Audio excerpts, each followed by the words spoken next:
Sophie, Julien, je vous laisse peut-être vous présenter et puis ensuite lancer le contenu de ce webinaire. Alors, me concernant, donc Julien de Joibert, au sein du pôle e-santé à l'AS Occitanie, je suis en charge plutôt, plus précisément des sujets de transformation numérique pour le secteur médico-social. Et je suis accompagné par Sophie Martin-Landré. Donc voilà, qui est moi-même. Et donc je suis chargée de mission sur le programme SMS numérique, voilà, au niveau du pôle e-santé de l'ARS. Et du coup, je vais enchaîner. Donc, l'enregistrement a bien débuté, hein, on l'a vu. Et donc, on va commencer par une première partie sur les enjeux, un petit peu sur le programme qu'on trouvait important de rappeler. Voilà, quels enjeux pour le secteur.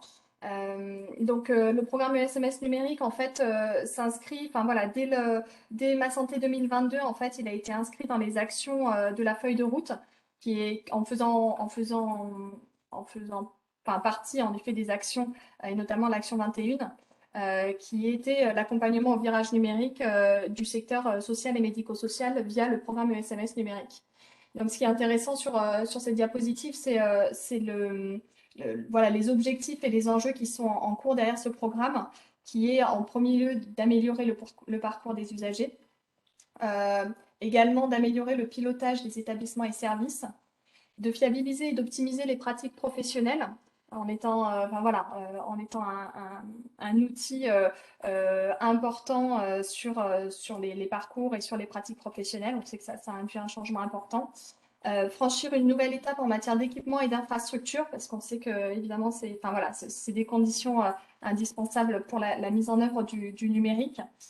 Doter les structures d'un DUI interopérable avec les services SOC. Donc ça, c'est plus qu'un enjeu, c'est vraiment le cœur du projet et du programme SMS numérique. S'inscrire dans le respect de l'urbanisation cible de la doctrine technique Ma Santé 2022. Donc ça, c'est les précisions un petit peu techniques, mais c'est pour que, et on le verra, ça va être décliné encore, enfin, plus précisément avec le Ségur, mais c'est pour que l'ensemble du secteur, en fait, ait la même urbanisation et le même socle au niveau de ce virage numérique. Et franchir quelques exigences organisationnelles. Donc là, c'est tous les enjeux qu'il y a également de regroupement, de mutualisation, de formalisation des procédures, car le numérique, en fait, demande une expertise qui est assez rare, hein, dans le médico-social. Et c'est pour ça qu'il y a un enjeu de mutualisation derrière, pour essayer de mutualiser ces ressources entre les organismes gestionnaires, entre les acteurs, pour pouvoir le mettre en place au service, en fait, du parcours de la personne accompagnée. Slide suivante, si c'est possible. Voilà, donc comme je disais, plus récemment, le programme, en fait, a rejoint en 2022 les objectifs du Ségur numérique, enfin le Ségur numérique d'ailleurs, mais par là même les objectifs. Donc le Ségur a un rappel assez bref, mais c'est un investissement historique au service de la numérisation du parcours de santé. Donc, il est plus précisément en fait dans l'objectif de généraliser le partage fluide et sécuriser des données de santé entre professionnels, donc de santé, mais aussi du social et du médico-social. Et on en revient à la notion de parcours que j'évoquais précédemment. Donc, il viendra alimenter en fait mon espace santé qui permet à chaque citoyen de disposer d'une vision consolidée de son parcours de santé. Et donc, dans le cadre de ce Ségur numérique, l'investissement, en fait, il y a vraiment un financement important dédié au secteur médico-social sur plusieurs années. Donc, c'est vraiment un temps assez intéressant pour s'inscrire, en effet, dans ce virage numérique et dans cette dynamique qui est mise en œuvre et animée au niveau des territoires. Et on voit, voilà, il y a en chiffres, on voit un petit peu une idée de la marche à franchir et de l'enjeu qu'il y a à relever. Une précision importante, c'est le fait que ce soit financé par le plan de relance et résilience européen. Donc, en effet, c'est un programme qui est financé voilà, par un programme plus général au niveau européen. Donc là, on rentre un petit peu plus dans le détail, mais ce qui est intéressant à relever sur cette diapositive, c'est les leviers en fait de financement qui sont en effet les leviers au niveau du secteur médico-social.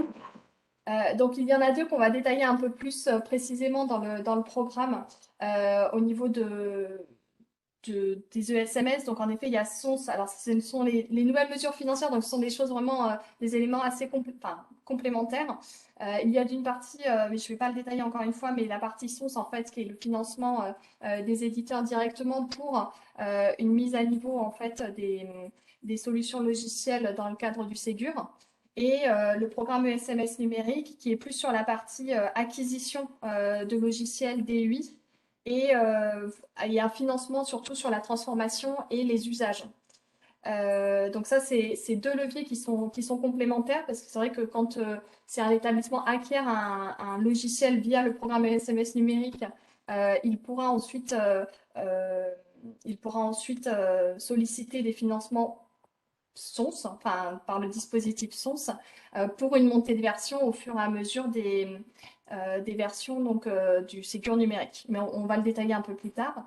Ce qui est important à retenir ici, c'est les mesures réglementaires dans lesquelles s'inscrit aussi le programme et auxquelles répond le programme. C'est l'obligation d'alimentation du DMP et d'envoi par messagerie sécurisée de santé professionnelle par les professionnels de santé. Donc en fait, le fait de s'équiper d'un DUI et de l'avoir en fait, on va dire dans la bonne version, permet de remplir à ses obligations. Et ça va être enfin, dans un temps assez proche, ce sont des sujets et des enjeux qui seront également dans les CEPOM des établissements et services. Est-ce qu'on peut passer à la slide suivante? Alors, je pense que tu as passé une slide, c'était juste pour rappeler au niveau de la généralisation du programme que le programme ESMS numérique fait partie des 6 couloirs qui sont définis dans le Ségur. Donc, à côté des établissements de santé, de la médecine de ville, de la biologie, de la radiologie et des pharmacies. Donc, c'est un couloir à part entière avec au centre, en fait, le patient et le DMP. On parle pas mal des services socles et de développement des services socles par l'arrivée du Ségur. Donc là, c'était pour vous préciser, même si là, on va peut-être pas rentrer dans le détail, mais vous préciser que c'est le déploiement, en effet, de la messagerie sécurisée de santé et du DMP, majoritairement. Et à côté, il y a des enjeux au niveau de l'identification également avec l'identité nationale de santé et ProSanté Connect. Donc, c'est l'ensemble de ces services socles qui, par le biais de cette dynamique et du virage numérique par le programme ESMS numérique, peuvent être financés et accompagnés. Juste peut-être, pardon Sophie, préciser qu'effectivement aujourd'hui, DMP et puis messagerie sécurisée de santé est accessible pour le patient via Mon Espace Santé, qui est effectivement entré depuis le début de cette année dans sa phase de généralisation pour l'ensemble des citoyens. Voilà, juste préciser cet élément. Donc là, on a repris une slide de l'ANAP parce qu'on en parlera un peu plus tard, hein. Il y a eu pas mal de webinaires organisés qui rentrent vraiment dans le détail en fait, du DUI, des fonctionnalités et des pratiques au niveau du numérique. Mais c'est vrai que c'était assez intéressant par rapport à la raison de numériser le dossier de l'usager, de revenir à la base, par rapport déjà aux personnes accompagnées. Premier objectif, parce que ça lui permet de la positionner au cœur de son parcours et de lutter contre l'isolement et de faciliter les démarches pour les bénéficiaires. Au niveau des professionnels également, pour fluidifier les échanges et les transmissions d'informations et d'évaluer aussi les besoins des usagers. Et au niveau plus global, on va dire, des établissements et services du médico-social, majoritairement parce que ça appuie et ça outille le quotidien des professionnels et parce que c'est au service du parcours de la personne et du parcours donc de l'accompagnement des professionnels et de manière plus globale au niveau du système de santé pour faciliter les démarches administratives et permettre la collecte d'informations. Voilà, donc un avantage également au niveau un peu plus macro au niveau du système de santé. Une précision à ce sujet, on ne l'a pas rappelé sur cette planche, mais le DUI est une obligation de la loi de 2002. Donc, c'est aussi, déjà dans un premier temps, le dossier usager doit répondre au cœur du métier du secteur médico-social et à ses exigences réglementaires de la loi de 2002.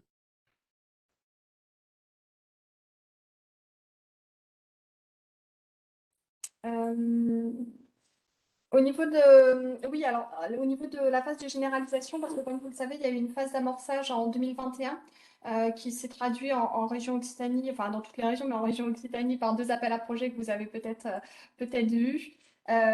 Donc cette phase d'amorçage, voilà, est terminée aujourd'hui. Avec le Ségur, on rentre dans la phase de généralisation. Et là, on voit vraiment que le programme s'inscrit sur plusieurs années jusqu'en 2025.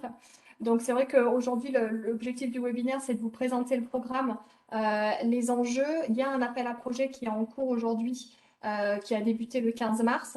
Mais l'idée, c'est vraiment de pouvoir répondre aux besoins et outiller en fait l'ensemble du secteur sur ce temps pour que les établissements et services puissent répondre à l'appel à projet une fois qu'ils ont maturé leur projet, préparé en fait, bien identifier leurs besoins. Et l'idée, c'est vraiment de vous accompagner dans ce cheminement-là pour pouvoir répondre à l'appel à projet au moment où ce projet voilà, sera prêt. Et donc là, c'est des objectifs au niveau national.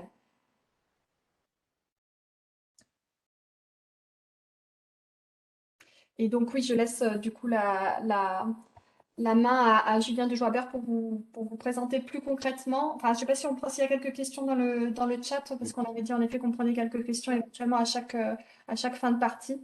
Et en suivant, on va rentrer dans le cœur du sujet avec la présentation du programme. Alors, pour l'instant, il y a une question dans le chat.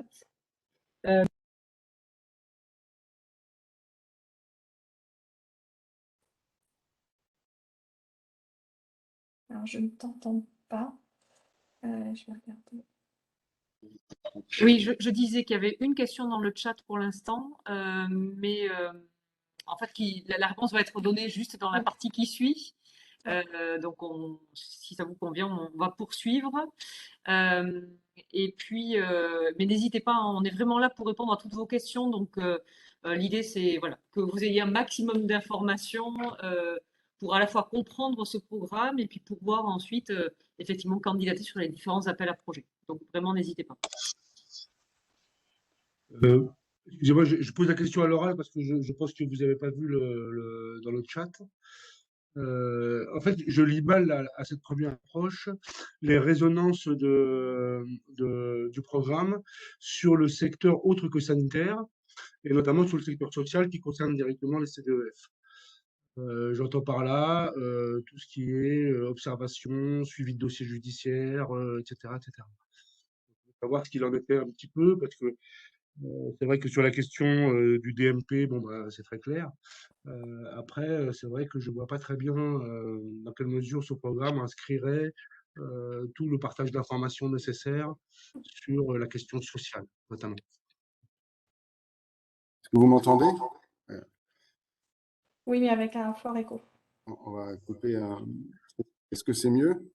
Oui, Et du coup, on n'entend plus. Pourtant, t'entends Julien, si tu veux répondre.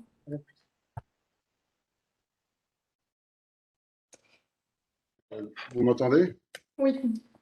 Donc, pour répondre à cette question, donc, précision, on est bien sur le champ social et médico-social, pas du tout sanitaire, hein. Nous, on est vraiment sur le champ, sur le secteur même, le secteur social et médico-social. Dans ce secteur social et médico-social, on retrouve les champs personnes âgées, personnes handicapées, domicile, hébergement en personnes précaires, la justice, la protection la protection de la jeunesse, etc. Donc, les sujets dont vous parlez, je n'ai pas saisi votre nom, monsieur.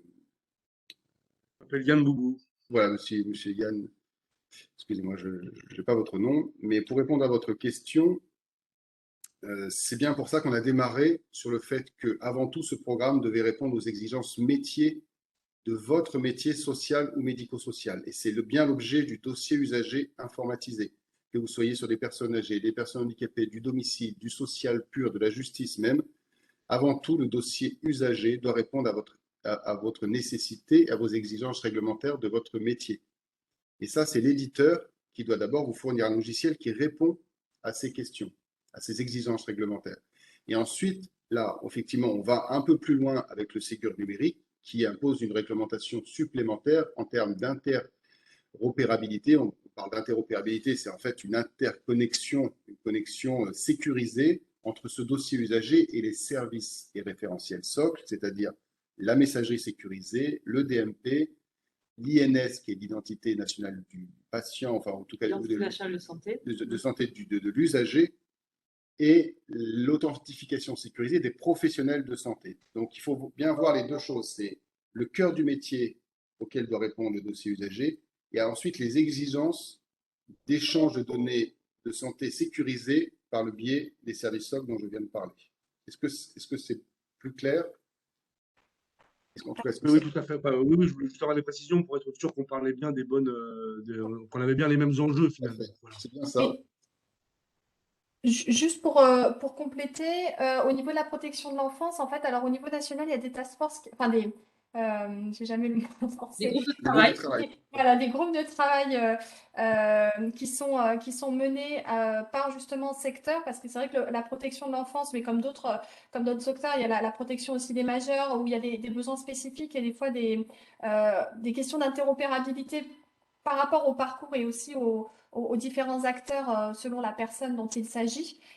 Et en fait, ce groupe de travail est en cours. C'est un groupe de travail composé en fait d'acteurs de terrain du secteur protection de l'enfance. Et il y aura une restitution dans les prochaines semaines sur justement toutes ces questions qui se posent sur les besoins pour que justement il y ait une réponse spécifique, enfin spécifique, non, mais qu'il y ait une réponse réelle aux besoins selon les secteurs. Voilà. Et c'est vrai que c'est des questions qui se posent également dans d'autres, enfin voilà, alors, protection de l'enfance, mais de l'enfance en général, il y a aussi des échanges avec l'éducation nationale, il y a d'autres acteurs dans le parcours. Après, en effet, il y a le besoin au niveau du DUI, qui est le ciblage qu'évoquait Julien. Et après, il y a pas mal de questions qui se posent, qui sont aujourd'hui travaillées pour que ça réponde à l'ensemble des besoins. Très bien. Mais maintenant, je vous propose que Merci. s'il n'y a pas d'autres questions, on rentre dans le vif du sujet. Là, on est déjà dans le vif du sujet, mais qu'on aille peut-être les cas très concrets de comment s'inscrire dans ce programme de SMS numérique et en parallèle le dispositif SONS. Donc, je pense qu'il n'y a pas d'autres questions, pas de main levée, pas de. Donc, c'est une partie un peu technique qui est pas simple, donc on va essayer d'aller lentement. On va parler ici que des choses les plus importantes, enfin à retenir en tout cas. Et ensuite, sachez que tout ce qui va être dit là est décrit dans une instruction officielle en fait qui est parue et qui est sur notre site internet de l'ARS Occitanie et qui est bon peut-être de relire pour avoir déjà le cadre national officiel. Et donc toutes les informations dont je vais vous parler là sont issues de cette instruction nationale.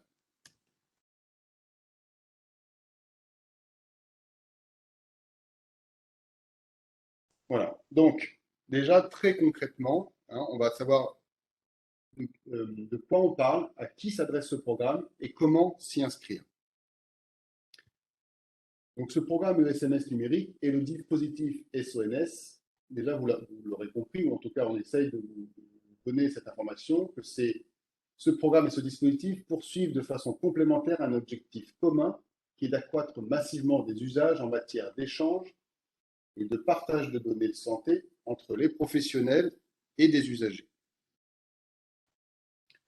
Donc deux choses, un programme SMS numérique plutôt centré sur les usages depuis cette année, ce n'était pas tout à fait le cas l'année dernière.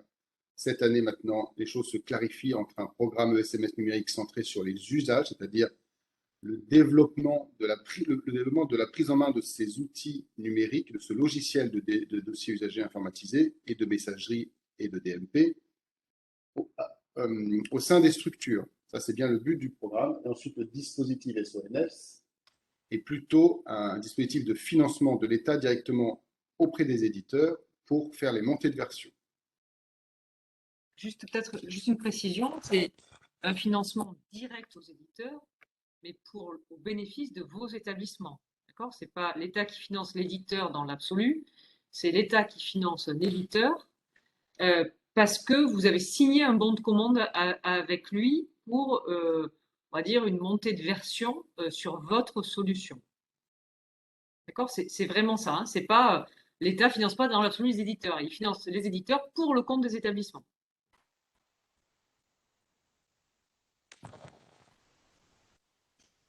Donc, déjà à ce niveau-là, il faut bien comprendre que le dispositif SONS, n'étant que sur des montées de version, ne va s'adresser à des structures que des structures qui sont déjà équipées. Il faut bien déjà avoir un dossier usager conforme selon la dernière doctrine technique pour pouvoir faire une montée de version essentiellement sur les services SOC. Ça, c'est l'objectif des SONS. Donc, pour ceux qui n'ont rien, en fait, pour l'instant, qui n'ont même aucun logiciel, ils doivent commencer par le programme SMS numérique qui, aujourd'hui encore en 2022, permet une aide financière pour l'acquisition déjà d'un premier niveau de logiciel. Donc, voilà, maintenant qu'on a bien clarifié le rôle de SMS numérique et du dispositif SONS, à qui s'adressent ces deux éléments? Le programme ESMS numérique comme le dispositif SONS s'adresse, vous le voyez, c'est la première ligne, uniquement pour les ESSMS, c'est-à-dire les établissements sociaux et médico-sociaux, régis par l'article L312-1 du CASF. Et ça couvre à peu près tous les champs dont on a parlé, personnes âgées, personnes handicapées, domicile et le social au sens large. Ensuite, la deuxième condition, outre celle de faire partie de cet article L312, vous devez être un minimum de 15 établissements, de 15 structures pour pouvoir candidater au programme ESMS numérique. Alors que le dispositif SONS, c'est structure par structure, vous pouvez être seul et demander un financement SONS. Donc là, c'est déjà une différence à bien prendre en compte. C'est que pour pouvoir profiter des financements SMS numériques, vous devez être un minimum de 15 structures regroupées et le dispositif SONF, vous pouvez rentrer dans ce dispositif avec uniquement votre structure. En fait, dans le cas du dispositif SONS, vous êtes dans la relation contractuelle avec votre éditeur. C'est ça ce qu'il faut voir, hein. C'est que c'est votre éditeur qui, normalement, se rapproche de vous pour vous dire, ben voilà, je suis rentré dans un processus de référencement au niveau national pour faire évoluer la solution et la rendre effectivement interopérable, enfin voilà, respecter un certain nombre de critères. Et normalement, il vient vers vous en vous proposant cette montée de version et donc de signer un bon de commande. Et avec ce bon de commande, votre éditeur se rapproche d'un guichet national qui lui permet à la fois de rentrer dans un processus de référencement, mais aussi de bénéficier d'un financement. C'est comme ça que ça se passe. Et donc, c'est bien pour ça que le dispositif SONS ne s'adresse qu'à des structures qui auraient déjà un éditeur. Ceux qui n'ont rien doivent passer par le programme SMS numérique ou alors s'autofinancer complètement une acquisition de logiciels. Je précise là que les deux programmes sont indépendants. Enfin, le programme et le dispositif sont indépendants. Vous pouvez profiter, entre guillemets, des SONS sans avoir avant, sans être passé au préalable par le programme SMS numérique. Ensuite, comment faire? Donc, on l'a déjà un peu dit. Pour le programme SMS numérique, c'est une candidature en ligne. Il y a un dossier de candidature à remplir. Et il y a un appel à projet en ce moment, donc un appel à candidature en ce moment, qui est diffusé par l'intermédiaire du site internet de l'ARS Occitanie. Vous aurez le lien dans la présentation.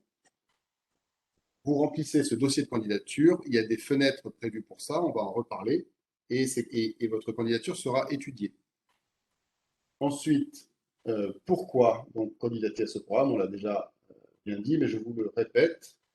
L'acquisition ou le renouvellement de logiciels DU pour des projets, on va appeler donc des projets d'acquisition. Je précise déjà qu'un projet d'acquisition, c'est donc pour ceux qui n'ont absolument rien, qui seraient par exemple papier, crayon ou absolument pas de logiciel, ou pour ceux qui auraient déjà un logiciel mais dont ils ne seraient pas du tout satisfaits et ils voudraient en changer.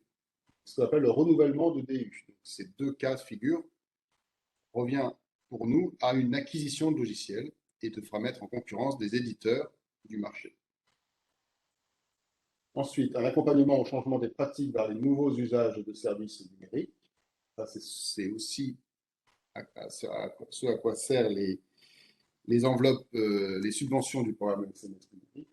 Et enfin, pour les petites structures, il y a des enveloppes supplémentaires qu'on appelle des financements spécifiques qui vont vous permettre d'acheter du matériel, du matériel informatique ou de vous faire accompagner par des cabinets informatiques ou juridiques. Je précise là ce qu'on appelle une petite structure, c'est tout organisme gestionnaire qui ne gérerait à minima une seule structure ou moins de 15, c'est-à-dire tous les organismes gestionnaires donc, qui gèrent moins de 15 structures et qui ont l'obligation de se regrouper pour atteindre ce nombre de 15 structures, un nombre minimal de 15 structures et qu'on appelle des GRAP. Par conséquent, tout OG administrant plus de 15 structures peut candidater tout seul. En fait. OG, c'est organisme gestionnaire, peut candidater tout seul. J'avance un petit peu, Alors, sauf s'il y a des questions. oui, alors il y a des questions, donc on va prendre les questions là. Je veux bien que tu reviennes une vie en arrière. Alors, il y a des questions. Donc, première question, donc de l'association Route Nouvelle. C'est notre association qui est éditeur et notre logiciel est réalisé sur mesure par un développeur. Devons-nous déposer 2 dossiers? Alors, là, je vais pouvoir vous répondre très clairement à cette question. Déjà, pour pouvoir rentrer dans le programme SMS numérique, les éditeurs ont dû se faire référencer par le RESA et s'engager à respecter le cahier des charges, en fait un cahier des charges technique qui est consigné auprès du RESA. Et donc, on ne peut financer des projets uniquement avec des éditeurs qui sont référencés auprès du RESA. Et ensuite, pour la partie SONS, les éditeurs doivent aussi se faire référencer auprès du national, auprès de l'ANS, et c'est ce qu'on appellera le référencement Ségur. Donc, avant toute chose, si vous voulez continuer avec cet éditeur, vous devez vous rapprocher de votre éditeur. C'est l'éditeur. Hein. L'association, elle est éditeur. En fait, elle est éditeur elle-même. Voilà. Oui. Alors, l'association qui est si vous êtes éditeur de votre solution, vous devez dans un premier temps, à minima, parce que du coup, ça veut dire que vous avez déjà un logiciel, vous faire au moins référencer Ségur pour pouvoir faire votre mise en conformité. Et donc par contre, si vous vouliez proposer votre logiciel à d'autres structures qui n'auraient rien et donc seraient en acquisition de votre logiciel, il faudrait que vous soyez aussi référencé auprès du RESA pour que ces personnes puissent candidater sur votre logiciel auprès du RESA. C'est en tout cas en 2022 encore comme ça qu'il faut fonctionner. En 2023, peut-être que ça sera différent, mais en 2022, c'est comme ça. Donc oui, si c'est ça que vous appelez des dossiers, vous, en tant qu'éditeur, si vous voulez être référencé à la fois auprès du RESA et à la fois auprès du Ségur numérique, c'est-à-dire auprès de l'ANS, et avoir ce référencement Ségur, vous devez déposer 2 dossiers de référencement. Et pour les structures que vous équipez aujourd'hui, on ne pourra rien faire tant que vous n'êtes pas référencé. Alors, le référencement, puisque donc, l'association Route Nouvelle répond qu'ils sont référencés RELIMS, mais là, dans le cadre du programme ESMS numérique, il faut avoir un référencement auprès du RESA, en fait. Ou de l'ANS, qui ne sera pas le référencement Ségur. Et personnellement, j'en suis désolé, mais le référencement réalisme ne me parle pas. C'est sur la partie 7. Oui, voilà. Mais donc voilà, donc la réponse est effectivement que dans le cadre du dispositif SONS, en tant qu'éditeur, il faut vous rapprocher effectivement. Vous avez un dossier à déposer pour pouvoir bénéficier de financement pour la mise en conformité, je dirais, de votre solution par rapport au Ségur numérique, et que dans le cadre du programme ESMS numérique, en fait, je pense que comme votre association n'a pas une taille suffisante, il faut que vous fassiez la démarche de mutualiser votre démarche avec d'autres structures pour atteindre un minimum de 15 établissements, mais que pour ces 15 établissements, après, c'est une seule solution qui est retenue. Et donc, ce qu'indique Julien, c'est que votre solution ne peut être retenue que si elle est référencée, en tout cas, c'est la règle pour l'instant, auprès du RESA. Et à terme du Ségur pour la partie SONS. Ensuite, deuxième question. Est-ce qu'on peut bénéficier de SONS pour changer d'outil numérique ou uniquement pour l'évolution de l'outil actuel? Donc non, alors SONS, c'est uniquement un financement qui concerne la mise à niveau d'une solution. Absolument pas le renouvellement d'une solution. SONS ne permet de financer. Excuse-moi, Sophie. Excuse-moi, Sophie. Non, pas de souci. Ok. Bonjour, mon établissement est autonome mais rattaché à un GCSMS de 16 structures. Faut-il que les 16 structures partagent un besoin commun ou faut-il que les 16 structures aient un besoin pour pouvoir prétendre au programme SMS numérique? Alors, euh, clairement, oui, si vous avez un projet commun, il faut que vous ayez un besoin commun. Et il faut que vous soyez même au même niveau, un peu de maturité de votre logiciel. C'est-à-dire que on déconseille vivement de mixer les types comment dire, les types Les types de d'acquisition pro. logicielle, c'est-à-dire que vous auriez des structures en acquisition et d'autres en mise en conformité. Il faut mieux que vous ayez non seulement un besoin commun, mais que vous en soyez au même niveau de maturité et d'acquisition de votre logiciel. Et ensuite, voilà, à partir de 16, donc, vous pouvez, vous pouvez candidater au programme SMS numérique, il n'y a aucun souci. Et, voilà, vous avez tous les éléments, mais on va avancer du coup dans la présentation, vous verrez mieux comment candidater. Mais c'est juste pour compléter, c'est parce que c'est la même solution en fait. Au niveau d'une grappe ou d'un projet, c'est la même solution qui sera déployée pour l'ensemble des établissements du projet. Donc il faut qu'il y ait une convergence des besoins à ce niveau-là. Voilà. Très bien. Ensuite, qu'entendez-vous par structure? Un établissement qui regroupe plusieurs services représente autant de structures que de services. Donc, c'est l'entité géographique. Là. Alors, oui, C'est le numéro finesse, ouais. préciser.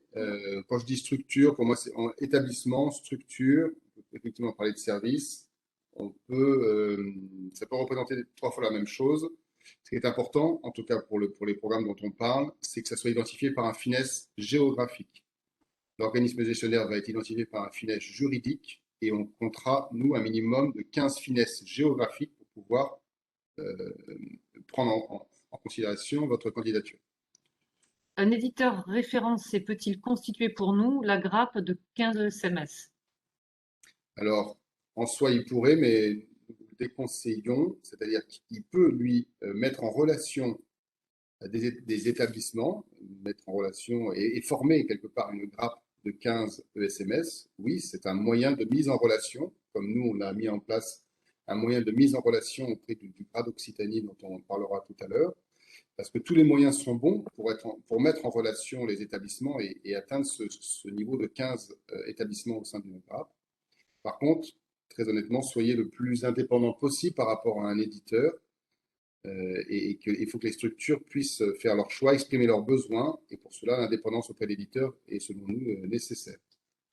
Et c'est vrai que pour compléter, il y a une logique de mutualisation, il y a des conventions de grappe qui sont, enfin voilà, qui lient les acteurs entre eux. Et là, l'éditeur n'est pas, il peut mettre en relation, mais après, c'est vraiment la grappe qui est porteuse du projet. Et donc, c'est important d'être avec des établissements, des organismes gestionnaires, voilà, sur lesquels on est d'accord sur le projet. Voilà, c'est vraiment une dynamique de mutualisation entre organismes gestionnaires. Et du coup, par rapport à cet équilibre, c'est important. Enfin voilà, ça peut être aussi les réseaux auxquels vous appartenez, des ESMS avec qui vous êtes déjà partenaire sur d'autres sujets. Parce que cette logique de travailler en commun, elle est importante. C'est un projet qui est pas évident, qui est sur en plus plusieurs années, plusieurs mois. Donc c'est vrai que bon, l'éditeur, ça peut être un point de contact qui peut avoir une visibilité sur des besoins sur le côté logiciel, mais après il y a euh, tous les autres enjeux, on va dire, de mutualisation sur lesquels là c'est important de s'entendre au niveau de la grappe. Voilà. Ok, merci Sophie. Donc il y a encore une question, une dernière question donc de l'association Route Nouvelle. Ce que je vous propose, c'est que vous allez avoir les contacts à la fois de Sophie et de Julien dans le support et donc de vous rapprocher d'eux post-webinaire là parce que vous êtes dans une situation un peu particulière. Donc ils pourront effectivement échanger avec vous directement post-webinaire. Tout à fait. Allez, nous devons avancer un tout petit peu. Très honnêtement, là, on s'est dit un peu l'essentiel, en tout cas sur les contours et même sur la philosophie du programme et du dispositif SONS. Maintenant, on va parler des financements parce qu'il faut bien en parler. C'est là que ça devient un peu technique et peut-être pas facile à appréhender de prime abord. Mais vous aurez les documents, vous pourrez vous reposez les bonnes questions et surtout, vous aurez en annexe de cette présentation des cas d'usage, en fait, des exemples. Vous prenez une situation, quelle est ma taille de regroupement de SMS? Est-ce que j'ai un projet d'acquisition, de mise en conformité? En fonction de ça, à quoi j'ai le droit comme financement?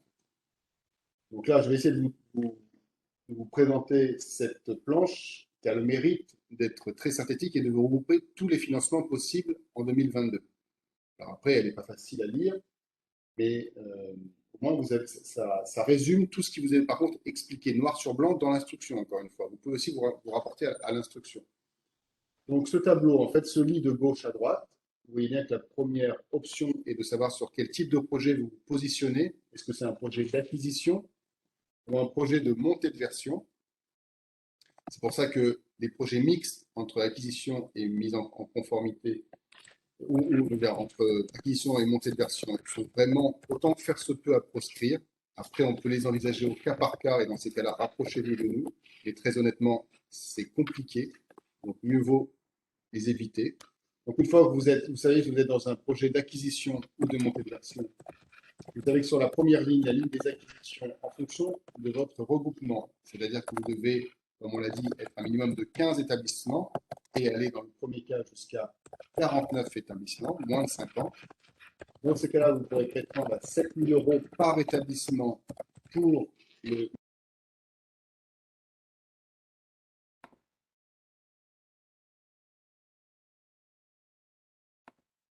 Julien, on t'entend plus.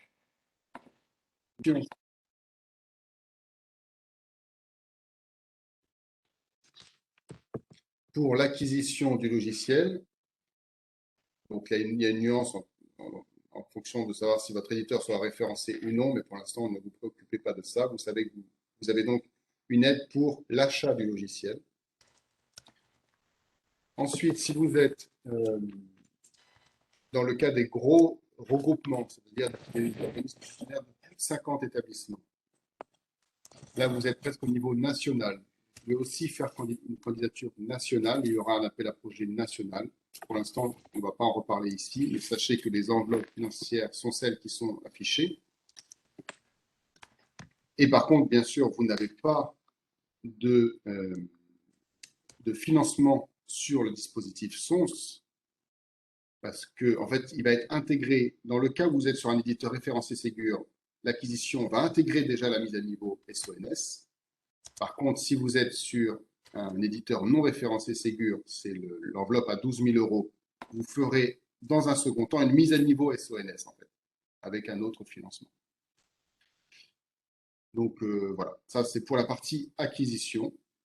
Bien voir dans quel cas vous vous situez. Et sur la partie montée de version, les enveloppes sont moindres, hein, les projets aussi sont moins importants à mettre en place. Donc, les aides sont celles affichées, à la fois pour des regroupements de moins de 50 et des regroupements de plus de 50 SMS.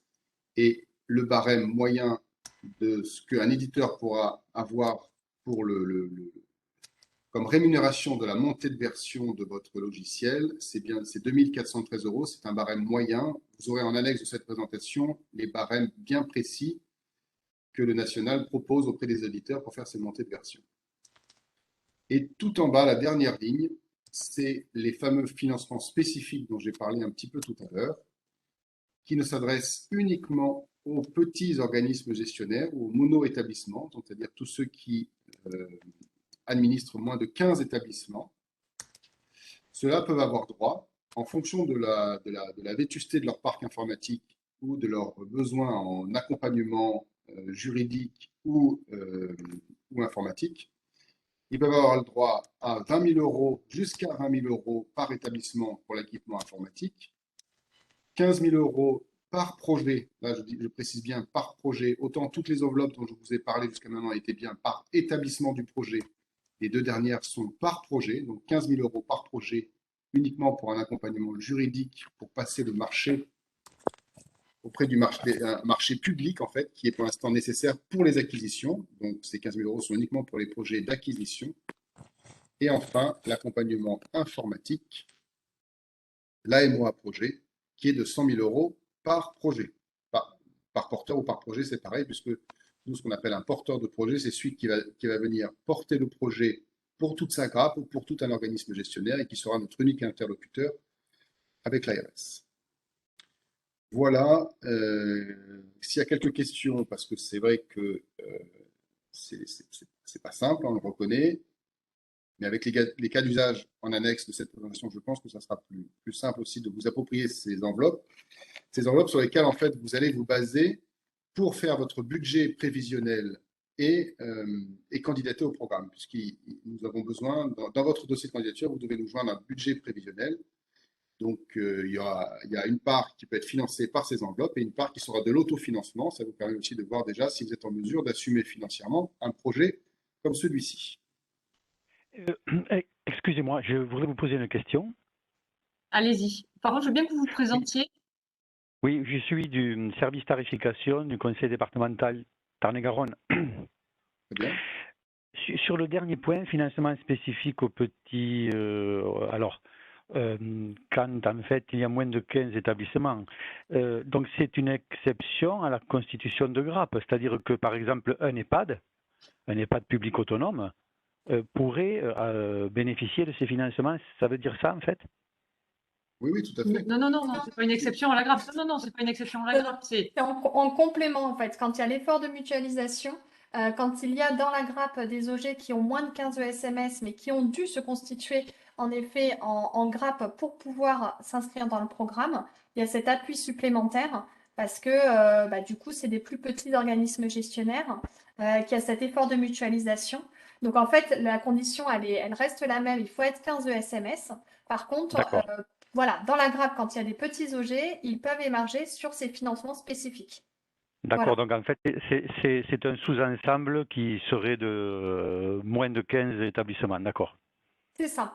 Enfin, voilà, c'est pour soutenir les plus petits organismes gestionnaires, en fait. Oui, parce que nous, enfin, je ne sais pas si les autres départements, c'est pareil, en Tarn-et-Garonne, on va avoir un petit problème parce que bon, il y a les trois champs, personnes âgées, enfance et handicap. Bon, le handicap, il y a des associations qui ont plusieurs établissements et services. Par contre, les EHPAD, par exemple, on a pratiquement que des mono-établissements avec des statuts juridiques différents. Donc la constitution de grappe va être, il me semble, comme ça, a priori compliquée. Alors, la constitution de grappe n'est pas simple, mais après, par les réseaux, enfin, on en a sur les projets financés de la phase d'amorçage, où justement, et notamment dans le secteur personnes âgées, où il y a justement le projet de se mettre ensemble pour soutenir aussi un projet qui est pas simple. Et par les réseaux, en fait, ils arrivent à. Alors, il y a les fédérations, on sait que, enfin voilà, il y a différents réseaux qui arrivent à D'accord. mettre en lien en fait les ESMS entre eux pour pouvoir constituer une grappe. Par contre, nous avons aussi des EHPAD rattachés à des centres hospitaliers. Et les centres hospitaliers font partie de groupements hospitaliers de territoire. Donc, est-ce que ces EHPAD peuvent bénéficier de financements SMS numériques ou alors ils sont dans un dispositif sanitaire? Alors, les EHPAD DGHT sont concernés par le SMS numérique. Ils ont les mêmes D'accord. obligations d'ailleurs, enfin voilà, réglementaires du médico-social. Par contre, en effet, il y a des règles un petit peu spécifiques qui s'appliquent du fait qu'il y a une obligation de convergence des systèmes d'information, du fait qu'on sait qu'il y en a qui, enfin voilà, il y a une question aussi d'articulation avec le DPU. Il y a des questions un petit peu plus spécifiques qui se posent dans le cadre du GHT. Et ça, on vous conseille de prendre contact avec nous en fait pour voir au cas par cas. Voilà, comment avancer sur ces projets-là. D'accord. Donc, en fait, un GHT qui aurait plus de 15 établissements pourrait être considéré comme une grappe et candidater à l'appel à projet. Ça, c'est pas, voilà, ça, ce serait pas la difficulté. La difficulté, c'est quand il y a moins de 15 établissements au sein d'un GHT. Après, on a des exemples de GHT qui ont justement mutualisé avec d'autres établissements du territoire médico-sociaux, justement dans cette logique de parcours et d'avoir, enfin voilà. Donc en fait, il y a des dynamiques qui sont intéressantes à mettre en œuvre, à réfléchir. Mais après, encore une fois, ça dépend beaucoup du projet et c'est pour ça que, faut pas hésiter à prendre contact avec nous s'il y a des questionnements par rapport à ça. D'accord. Merci pour vos réponses. Alors, il y a des questions dans le chat, donc on va effectivement répondre à ces questions. Alors, il y a eu pas mal de questions sur SOS, donc on a apporté des réponses au fur et à mesure. Mais je vois qu'il y a encore des questions. Donc, en fait, SONS, il faut bien voir que le dispositif SONS, c'est dans une relation contractuelle entre chaque établissement, donc chaque ESMS, et son éditeur, pour la montée en version de sa solution de DUI pour qu'elle soit, qu'elle respecte les exigences du Ségur numérique.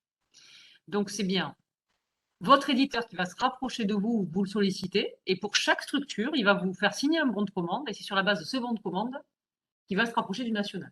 Mais quand même, par souci de commodité, bien sûr, un EHPAD unique va faire un bon de commande avec son éditeur. Un OG de 40 ESMS ne va pas faire 40 bons de commande. Il va faire un bon de commande unique pour l'ensemble de ces ESMS. Et ces bons de commande sont en téléchargement sur le site de l'ANS. Et bien sûr, faciliter aussi la relation, ne faites pas 40 bons de commande. Faites-en un avec l'ensemble de vos établissements. Mais ça concernera bien vos 40 établissements, d'accord? Il y a le financement autant de fois que d'établissements. Et par contre, l'éditeur ne se fera pas référencer, se fera pas rémunérer une seule fois, il va se faire rémunérer à chaque fois qu'il aura terminé la montée de version d'un établissement. Donc s'il y en a 40, il va devoir valider 40 fois la montée de version, que celle-ci a bien été faite et a été menée à bien et conforme aux attentes de l'établissement. Il recevra 40 fois son barème. Voilà. Notre projet a été retenu pour la première fois pour la première phase avec 30 ESMS. Cela ne représente pas la totalité de notre OG, 40 ESMS. Comment financer les autres? Alors, je pense que c'est un des porteurs du territoire aveyronnais. Donc, on a en 2021 des porteurs du temps 1 et des porteurs du temps 2. Donc, effectivement, notre porteur du temps 1, s'il n'a pas pour l'instant de financement sur la totalité de ces établissements, parce qu'à l'époque, les enveloppes étaient limitées à 30 établissements. Vous voyez que là, c'est limité à 50. Avant, sur le premier temps, on était limité à 30 établissements. Il est tout à fait possible de financer les autres par un dossier complémentaire dit de généralisation que vous pouvez présenter sur les prochains appels à projets. Donc voilà, et rapprochez-vous effectivement de vos interlocuteurs à l'agence.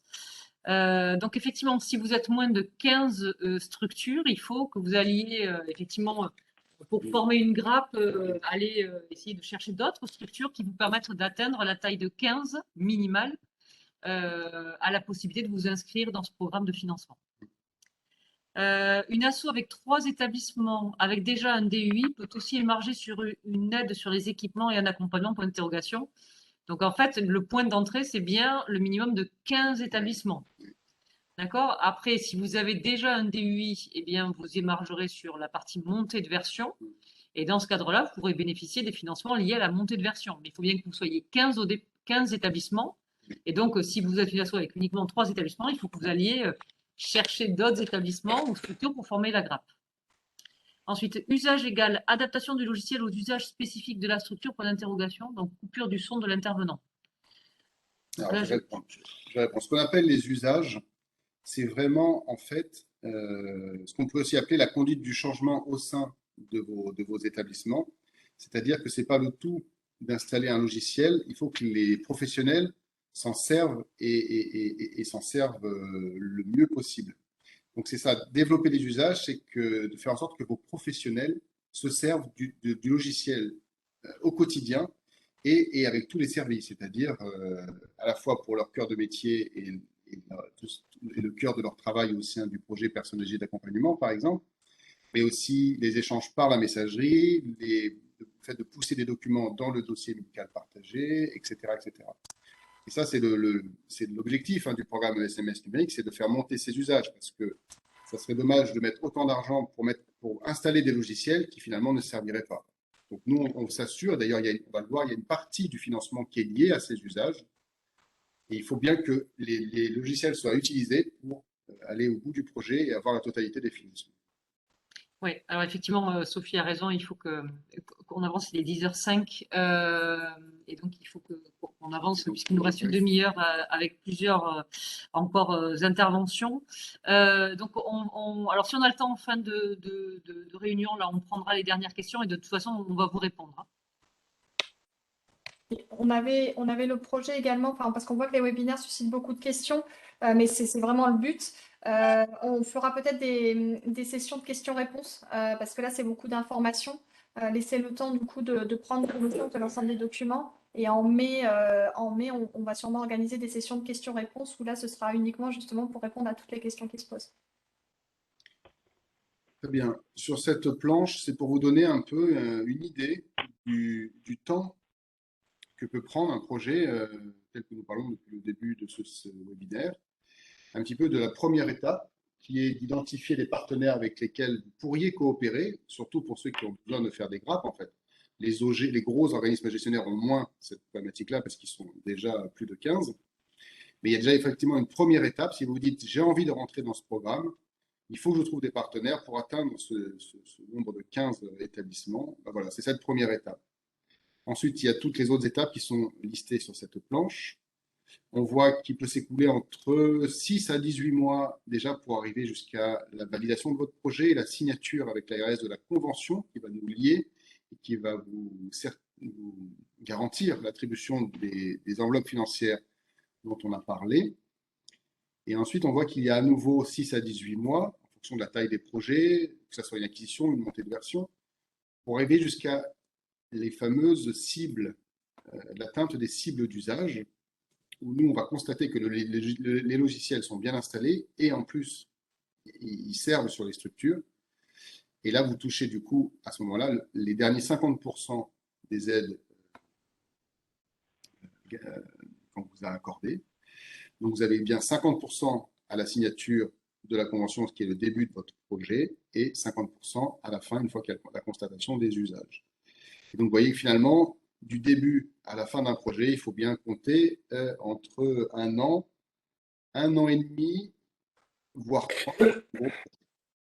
Clairement, il peut y avoir 3 ans entre maintenant où vous dites j'ai envie de rentrer dans ce programme et le constat de la progression des usages au sein de vos structures et finalement d'avoir réussi cette transformation numérique qui est souhaitée au niveau national et relayée par nous, ARS, sur les régions. Voilà, j'en dis pas beaucoup plus. Après, vous pourrez voir chacune des étapes qui sont bien identifiées. Du coup, un mot sur ces fameuses cibles d'usage. Vous voyez qu'il y a deux sortes de cibles d'usage. Celle métier, l'important, entre guillemets, c'est le cœur du métier, c'est le projet personnalisé. Le fait que tous les usagers doivent au moins avoir un projet personnalisé d'accompagnement, qui soit régulièrement mis à jour, qui soit bien présent dans son DUI. Ça, c'est bien le cœur du sujet, dont on a parlé au tout début. Donc ça, le national impose des cibles à 90%. On espère même que ça va être 100%. Dans la plupart des établissements, c'est 100%. Donc, cela ne pose pas trop de difficultés normalement pour les atteindre. Et ensuite, il y a plutôt les cibles d'usage des services socles, les messagers et DMP. Le national impose 70% d'atteinte, enfin de cibles à atteindre. C'est-à-dire que sur un établissement d'une centaine d'usagers, vous devez envoyer à peu près 70 messages par mois par cette messagerie et pousser 70 documents dans le DMP.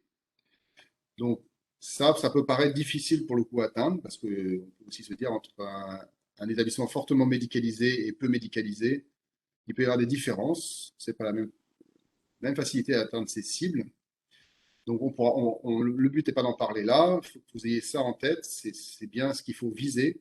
Et en fait, bientôt, nous allons aussi développer des webinaires sur les cas d'usage, justement, pour pouvoir montrer toutes les possibilités et à quoi vraiment va servir tout ça et créer ces usages pour atteindre ces cibles. Voilà. En deux mots. Il est 10h, bientôt 10, Julien. Ouais, voilà. En deux mots. Donc, sur l'appel à projet qui est en cours, vous le verrez sur notre site ARS Occitanie. Les dates sont du 15 mars au 30 septembre, 2 fenêtres pour candidater et pour recevoir une réponse à la fin de chacune de ces 2 fenêtres. Et aussi le fait que l'appel national dont on a parlé sera publié sur le 2e trimestre 2022, donc très bientôt. Ça, ce sont pour les organismes gestionnaires de très grande taille qui pourraient avoir un projet à l'échelle nationale, sur tout le territoire. Les 2 fenêtres, tu les as citées quand même? Oui, après, c'est à dire.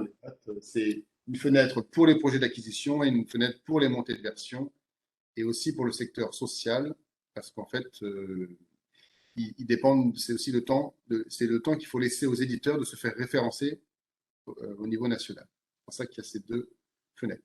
Je vous laisse en prendre connaissance sur le site de l'ARS. Rapidement aussi, comment est-ce que nous instruisons les candidatures, sur quels critères? Donc, il y a d'abord des critères d'éligibilité. Ces critères nous sont imposés par le national. C'est le fait de faire partie de l'article 312 et le fait d'être un minimum de 15 SMS. Ça, c'est le critère d'éligibilité. Si vous passez ces deux critères, vous êtes éligible au programme et au dispositif SONS. Et ensuite, pour que votre candidature soit recevable, elle devra nous être présentée dans un cadre de réponse régionale joint à l'appel à projet régional. Vous devrez faire un autodiagnostic de votre système d'information. Tout est bien expliqué dans le dossier en ligne, ainsi que déclarer votre niveau d'activité médico-sociale pour les établissements, particulièrement de services à domicile, des services d'aide à domicile, qui n'ont pas une activité 100% médico-sociale. Ils ont aussi des activités pour une clientèle dite plutôt de confort. Donc nous, on doit s'assurer qu'on ne finance que un besoin médico-social et donc ils doivent nous déclarer leur taux d'activité médico-sociale. S'il y a des questions à ce sujet, les établissements n'hésitent pas à prendre contact avec nous. Et enfin, il y a des critères de priorisation parce que bien sûr, on reçoit, jusqu'à maintenant, on a reçu plus de demandes que nous avions d'enveloppes régionales et donc on est obligé de prioriser les dossiers et certains qui ne seraient pas retenus, bien que recevables, pourraient représenter leur candidature sur l'année suivante, sur l'appel à projet de l'année suivante. Et la grille est dans l'appel à projet. Elle est publique. Donc, les éléments pris en compte sont dans l'appel à projet. Ça, c'est pour vous dire que cette année, en 2022, en Occitanie, nous avons 4 186 783 € pour financer les projets et uniquement le programme SMS numérique, parce que vous l'avez compris, le dispositif SONS est financé directement par l'État. L'ARS n'intervient pas, il n'a pas de crédit particulier pour ça. Donc, ces 4 millions servent uniquement à financer les projets, les enveloppes ESMS numérique dont on a parlé. Et vous voyez que cette organisation régionale repose sur un triptyque avec l'ARS qui pilote le programme sur la région, s'appuie sur son grade Occitanie qui va se présenter juste après, et un collectif d'établissements médico-social et numériques dont on pourra aussi vous en reparler. Il faudrait que vous identifiez les personnes qui font partie de ce collectif au sein de vos départements et qui peuvent vous apporter aussi plus de renseignements. Des liens à avoir en tête et les fameuses adresses pour nous contacter, pour contacter l'ARS ou contacter le grade Occitanie. Et maintenant, on vous parle aussi d'outils à votre service. Ce que je propose, c'est de laisser la parole au grade directement. Voilà, les outils nationaux, ils sont sur le PowerPoint, c'est sur l'autodiagnostic ANAP. Et l'autre information, et vous avez le lien également d'inscription dans le PowerPoint, c'est un webinaire qui est organisé par l'ANS le 26 avril prochain, auquel vous pouvez vous inscrire, mais vous aurez l'ensemble des informations dans la présentation. Comme ça, on laisse le temps au grade de présenter l'accompagnement, qui est voilà, l'accompagnement plus régional et qui est important que vous ayez connaissance. Et en suivant, laisser un petit peu de temps aussi à Madame Rigabert-Tapi de nous faire le retour d'expérience, parce que je pense que ce serait intéressant voilà, d'avoir un échange sur ce retour. Donc Stéphanie, on vous laisse la parole.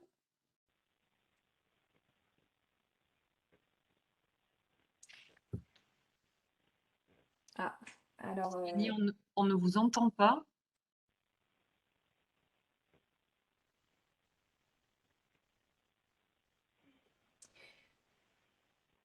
Bon, on va peut-être échanger, on va effectivement laisser le temps peut-être à Stéphanie Péco de se reconnecter, puisqu'a priori elle a un problème de son. Et peut-être effectivement aller du coup sur le retour d'expérience de l'RCA et puis on terminera la session avec la présentation du grade. Donc peut-être on va laisser la parole à Madame Rigabert. Vous m'entendez? Oui. Oui. Bonjour à toutes et à tous. Donc, je suis Christine Rigabert-Tapie, je suis chargée de mission à l'association RCA. Pour l'instant, du coup, ma principale mission, c'est le programme SMS numérique. Et nous avons candidaté au temps 2 l'année dernière de la phase d'amorçage. C'est un projet d'acquisition pour tous nos établissements du secteur enfants et protection de l'enfance pour lequel aujourd'hui nous n'avons pas de logiciel DUI. Nous avons aussi des établissements qui sont du secteur sanitaire mais qui sont déjà équipés. Et pareil pour le pôle des adultes où il y a des femmes et on a déjà un logiciel. Donc c'est vraiment de l'acquisition pour notre partie établissement IME, ITEP, CESAD, CMPP, COMS, MEX, AEMO, AED. Voilà, en tout cela concerne, alors nous avons candidaté seuls puisque nous sommes une grosse structure, un gros OG comme on dit. Le projet est divisé en deux puisque nous candidatons pour 42 structures en tout. Le cahier des charges national qui sera déposé au RESA, nous sommes en phase de collecte du besoin et de finalisation du cahier des charges pour déposer notre appel d'offres, concerne les 42 structures puisque, je pense que vous avez peut-être compris, il s'agit d'avoir la même solution logicielle pour tous les établissements. Mais le financement est scindé en deux. Donc on a été éligible sur le temps 2, la phase d'amorçage pour 25 structures, donc essentiellement les IME et les ITEP. Et on déposera sur la phase de généralisation pour les 17 structures restantes pour justement le budget. Au niveau de notre volonté de participer à ce programme, c'est que forcément, il y a de l'aide financière, ce qui n'est pas négligeable, mais il y a aussi de l'aide nationale, de l'aide régionale, donc notamment tout l'accompagnement de l'ARS Occitanie, qui, vous voyez, comme par ce type de webinaire, soutient fortement les candidats, les aide, les oriente. On a de l'aide du GRAD aussi pour plein de groupes de travail auxquels nous participons, et c'est vrai que c'est très intéressant parce que ça permet d'échanger avec tous les gens qui sont sur la région, de partager nos problématiques, de partager des livrables, une méthode de travail, voilà, et plein de remontées aussi, c'est-à-dire quand on a des difficultés, ils s'en saisissent et ils les remontent parfois au niveau national si c'est une problématique nationale. Et l'intérêt qu'on a trouvé aussi de se mettre dans ce programme, c'est qu'au niveau des éditeurs de logiciels, du coup, ils sont tenus à faire, notamment par le jeu des référencements, de se mettre à niveau, de faire des évolutions qui sont demandées au niveau national par les divers cahiers des charges, donc celui de la NAP ou celui du Ségur avec le DSR, et ça permet du coup de bénéficier de tout ce système national, et le financement permet aussi pour nous d'avoir un accompagnement sur le terrain par un AMOA. Donc, on n'a pas encore commencé puisqu'on n'a pas encore choisi notre éditeur de logiciel, mais c'est prévu dans notre budget et ça va permettre d'aider sur le terrain aussi pour la mise en place du logiciel et aussi l'aide aux professionnels pour permettre de faire en sorte que tout se passe bien, et parce que c'est un gros gap pour eux aujourd'hui, c'est papier crayon pour tout le monde. Demain, ça sera des outils numériques, et du coup, le financement de cette partie-là va permettre aussi essayer de passer le cap plus en douceur avec des présentations, des formations adaptées et des choses comme ça. Voilà. En tout cas, on est ravis d'être dans le programme. Donc voilà. Merci beaucoup pour ce retour. Est-ce qu'il y a éventuellement des questions pour Madame Rigabert-Tapie sur leur projet, le déploiement de leur projet, enfin voilà.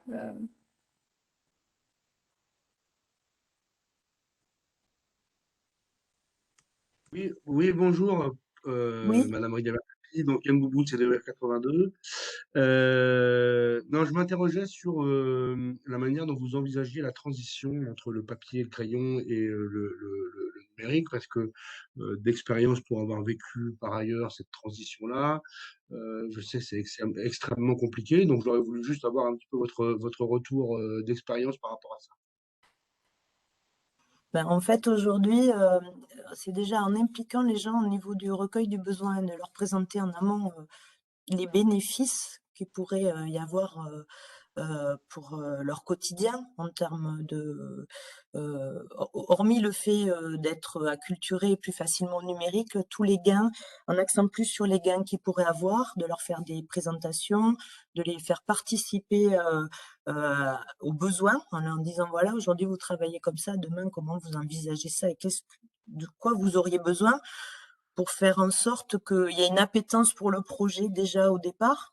Et ensuite, essayer d'identifier effectivement, sûrement nous sommes en cours d'identification, de voir un peu quels peuvent être les points de résistance, notamment le fait de ne pas être à l'aise avec l'outil informatique, le fait peut-être de se dire attention, on va me demander beaucoup de choses, ça va me faire perdre du temps sur mon travail du quotidien, enfin, d'essayer de lever tout ça et de répondre aux questions au fur et à mesure, bien en amont pour avoir le temps de faire en sorte que le jour où on va commencer le déploiement, les gens soient le plus près possible. Voilà. Je ne sais pas si j'ai bien répondu à votre question, si ça vous va. Il n'y a pas de bonne ou mauvaise réponse. Non, non, j'étais plus à je sais que moi, je sais que personnellement, j'avais rencontré d'énormes résistances sur le cadre contraint de la data, notamment des différents logiciels et proposé. Et je me rappelle notamment d'une levée de bouclier massive sur le nombre de caractères qui étaient possibles dans les notes et rapports que pouvaient faire les différents travailleurs sociaux. Et ça avait été extrêmement compliqué. Donc voilà, j'entends révéler les résistances bien en amont et mettre en avant les bénéfices. Je suis complètement d'accord. Mais c'est vrai qu'on est concrètement sur des problèmes techniques après qui viennent entacher les pratiques décennales de certains agents. Et voilà, c'est pas simple. Et en même temps qu'on pense la technique, on pense aussi ce genre de, de, de difficultés à venir. Voilà. Je trouve que Mais via merci le de fait, votre réponse, elle me complètement adaptée. oui, je pense que via le fait aussi, je pense que le fait d'avoir justement référencé des éditeurs, fait un cahier des charges national et tout, on a pu en voir en amont des démonstrations de certains éditeurs de logiciels. Je trouve qu'ils se sont beaucoup, ils sont en phase d'amélioration perpétuelle, je trouve. Ils prennent le sujet à bras le corps et essayer de faire en sorte qu'il y ait des outils beaucoup plus ergonomiques. On voit des éditeurs qui ont changé toute leur ergonomie pour que ce soit plus facile pour les professionnels, en ayant bien conscience que du coup, comme ça va être tous les acteurs et pas forcément que les gens de l'administratif, le pilotage, ça va être vraiment l'accompagnement au quotidien et tout ça. J'ai l'impression, moi, de mon point de vue, qu'ils ont pris un peu conscience de tout ça et que du coup, ce sera plus facile peut-être pour les utilisateurs. Je pense que votre échange est très intéressant parce qu'on le voit sur les projets en cours. Il y a en effet le côté équipement, logiciel, le côté technique, mais il y a tout un volet conduite du changement, accompagnement des professionnels, embarquement des professionnels dans ce projet. Et c'est vrai que c'est un enjeu important et comment dire, en fait, qui garantit les atteintes des usages et le fait que les outils soient utilisés. Parce qu'en fait, si les professionnels ne s'en saisissent pas et ne l'utilisent pas, bah, en fait, enfin voilà, du coup, il y a pas d'objet en fait au programme. Donc ça fait partie intégrante du projet et du financement également. C'est pour ça qu'il y a des financements sur l'accompagnement, sur la formation et sur les usages. C'est vraiment ce qu'il y a derrière quand on évoquait la question un peu plus tôt. Il y a vraiment cet enjeu-là. Donc, merci, merci Madame Rigabert hein, pour Merci. votre retour d'expérience parce que c'est toujours important effectivement d'avoir ces retours pour des structures qui vont se lancer. Donc merci. Je vous propose d'aborder le dernier point de ce webinaire, en sachant qu'il nous reste une toute petite dizaine de minutes, et donc de laisser la parole à Stéphanie Pécaud, je pense, qui effectivement a réglé son problème de micro. Bon bah, bonjour, vous m'entendez? Oui, très bien. Très bien. Ah, super. Je parlais toute seule tout à l'heure. Mais en tout cas, ça fait une belle transition finalement de passer après Madame Rigavert, parce qu'en fait, en effet, tous les éléments dont elle a parlé, c'est aussi le rôle du CRAD en complément avec l'ARS, vraiment de venir appuyer, et d'aider dans la partie technique et aussi dans l'évolution des pratiques des professionnels. Alors, je pense qu'il y a un diapo suivant Très rapidement, je ne vais pas vous faire tout le détail du groupement d'intérêt public e-santé Occitanie. Alors, oui, ouais, enfin, bon, on a dépassé 100 agents actuellement pour vraiment être là sur le terrain et aussi faire le lien avec l'ARS et puis aussi au national sur Ma Santé 2022. L'objectif, c'est vraiment, donc déjà, en tant que groupement d'intérêt public, on est au service de l'ensemble des acteurs, du sanitaire, du médico-social et du social.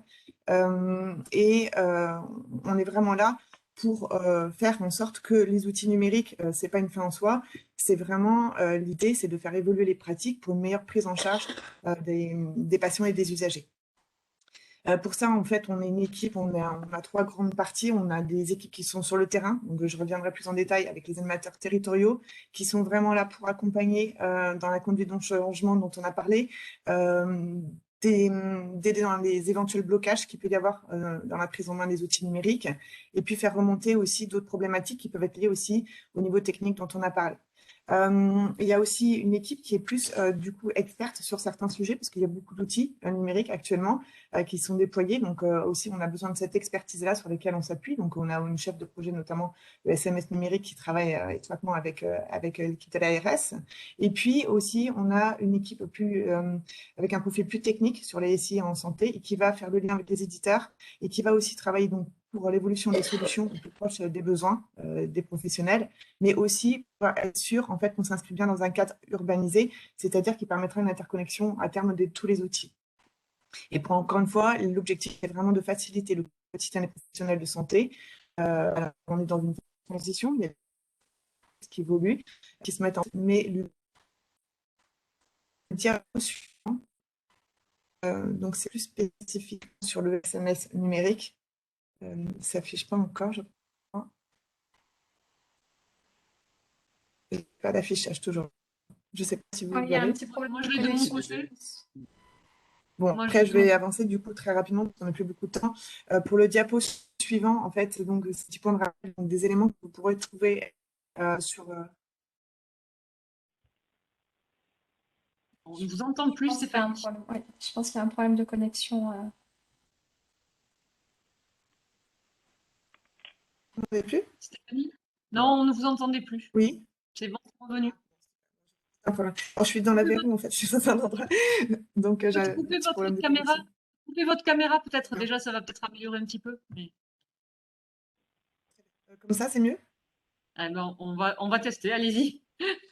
Ok, très bien. Bon, alors là, c'est le diapo. Alors, je vais vite, comme ça, moi, si j'ai un petit moment de bande passante. Donc là, c'est les différents éléments donc, de la chef de projet donc, au sein du CRAD qui travaille étroitement avec donc, l'équipe de l'ARS, hein, avec Julien et Sophie. Donc, il y a une partie donc, FAQ qui pourrait répondre aussi. Vous pourrez retrouver sur le site Santé Occitanie.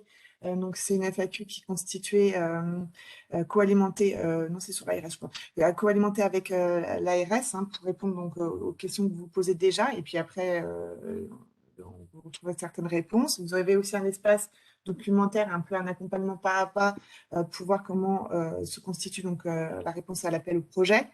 Il y a aussi une assistance mise en relation, donc elle travaille aussi sur un appui pour constituer donc, les fameuses grappes dont on a parlé tout au long de la présentation. Et enfin, un troisième point, une animation, donc la mise en place de groupes de travail au niveau régional, au niveau du médico-social. Et puis des clubs avec des RSI, donc encore une fois aussi pareil, médico-social.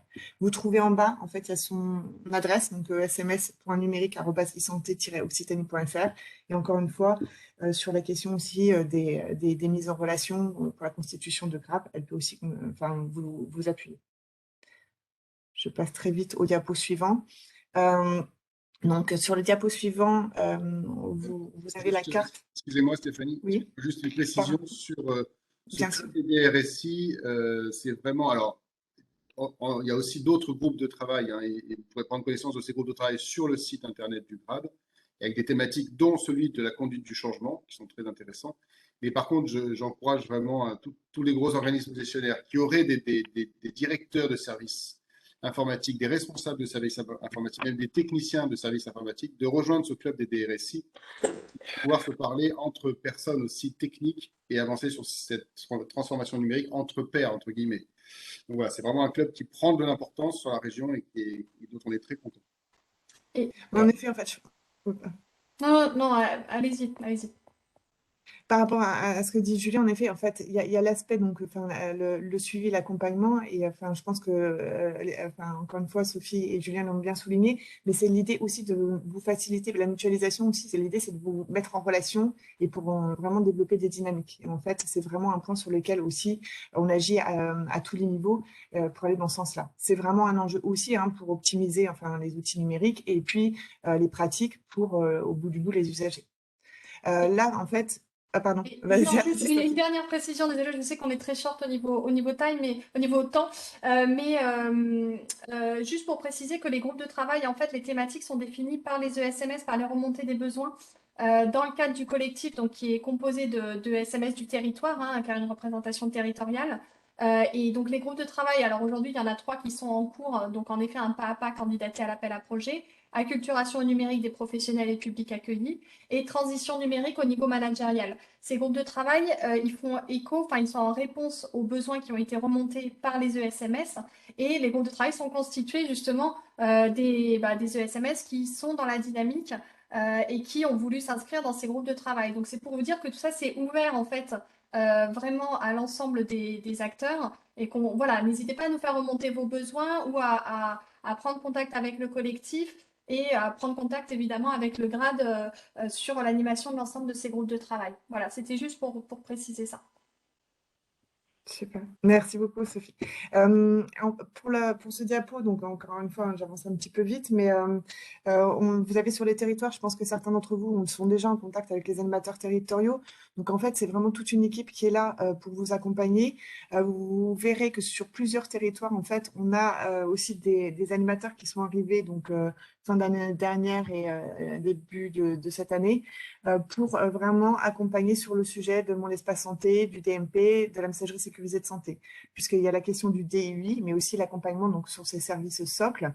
Et là aussi, en fait, les équipes d'animation territoriale sont vraiment là pour vous aider déjà dans la mise en place de ces outils et puis aussi de l'appropriation de ces outils par les professionnels de santé. Ce qui fait écho aussi à l'accompagnement, à la conduite du changement dont on parlait tout à l'heure. Cet accompagnement aussi en précision, il est aussi sur le long cours. L'idée, c'est vraiment de développer les usages. Hein. On ne fait pas juste que passer et puis développer des outils. On est vraiment sur le long cours, on est conscient que ça ne se fait pas du jour au lendemain, l'appropriation des outils numériques, et on appuie cette dynamique.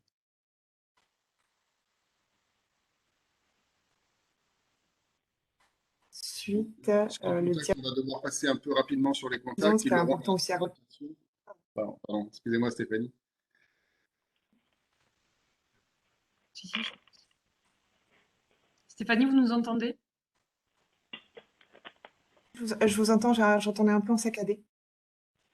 C'est pour dire que les contacts, ils l'auront dans la présentation. Tout à fait. Devoir conclure. Oui, Désolé. c'était la dernière diapo. Ah. Pardon. Très bien. Merci beaucoup. Merci beaucoup Stéphanie. Merci Stéphanie. Ok, effectivement, vous retrouverez, puisque l'ensemble à la fois le replay, à la fois le replay du webinaire va être mis à votre disposition, mais également le support. Hein. Donc, effectivement, vous allez retrouver sur ce support l'ensemble des contacts, dont effectivement ceux de l'ARS et ceux du grade, hein, pour effectivement contacter les bons référents. Voilà. Donc, alors, je pense qu'on a répondu. Alors, il y a, je pense, 2-3 questions, peut-être deux questions du chat auxquelles on n'a pas répondu. Donc, en revanche, on a noté. Donc, effectivement, les collègues reviendront vers vous et vous apporter les réponses manquantes. Donc, vous dire que vraiment, donc vous remercier pour la participation à ce webinaire et puis pour effectivement l'ensemble des questions que vous posez, parce que c'est vraiment l'objectif de ces webinaires, c'est de pouvoir faire ces présentations, mais aussi de vous laisser la parole pour pouvoir poser toutes vos questions et vous permettre de vous approprier tant les enjeux que les modalités pour vous inscrire dans cette dynamique. Et effectivement, des appels à projets, on l'a dit, il y en a un par an, voire 2 par an. Et l'objectif, c'est que, y compris si vous vous inscrivez pas sur le prochain appel à projet, enfin sur celui qui est en cours, vous puissiez vous inscrire sur les suivants. Voilà, le programme, il a une durée. Donc cette durée, c'est 5 ans. Et donc, on l'a vu, les projets sont des projets très structurants et donc parce que structurants et nécessitant effectivement aussi une évolution des pratiques professionnelles, ben, ils sont longs à mettre en place. Donc vraiment, l'objectif là de ces webinaires, c'est de vous parvenir vous inscrire et de vous accompagner dans cette dynamique. C'est avant tout ça. Et donc de vous donner les clés pour les comprendre et puis les contacts aussi pour pouvoir avoir les interlocuteurs qui pourront vous accompagner. Donc je ne sais pas si Julien ou Sophie souhaitaient rajouter quelque chose. Non, juste, enfin, juste la précision qu'en effet, les documents, enfin, il va y avoir pas mal de documents, il y en a déjà pas mal sur le site du GRAD. Au niveau de l'ARS, on a une page qui va être alimentée au fur et à mesure parce qu'il y a des outils qui ont été réalisés par le national, mais aussi au niveau régional, on va mettre une FAQ. Également au niveau du site de l'ARS. Donc n'hésitez pas voilà, à aller voir sur les sites. On vous mettra des liens, je pense, dans le compte rendu, en tout cas lors de l'envoi des. Alors non, pas lors de l'envoi justement, parce que du coup, on n'a pas forcément vos coordonnées. Les présentations en fait des webinaires seront sur cette page, en tout cas du site internet de l'ARS. Voilà, c'était juste pour mentionner qu'au-delà des contacts individuels, vous avez aussi pas mal de matière sur les sites dont les liens vous seront communiqués. Très bien, merci Sophie. Donc, je vous propose qu'on conclue là notre réunion. On a dépassé de 5 minutes. Je voulais une nouvelle fois remercier à la fois Madame Rigabert pour son intervention, son retour d'expérience, et puis effectivement Stéphanie Pécaud du GRAD également pour sa présentation. Et enfin, l'ensemble, vous tous aussi pour votre participation. Merci. Je vois qu'il y a Monsieur Grégorio qui lève la main. Je ne sais pas si vous voulez. Désolée. Non, je pense qu'ils se sont déconnectés. Une vieille main levée qu'on n'avait pas vu tout à l'heure, je pense. Bon, merci à tous. Merci à tous. Au revoir. Merci à vous.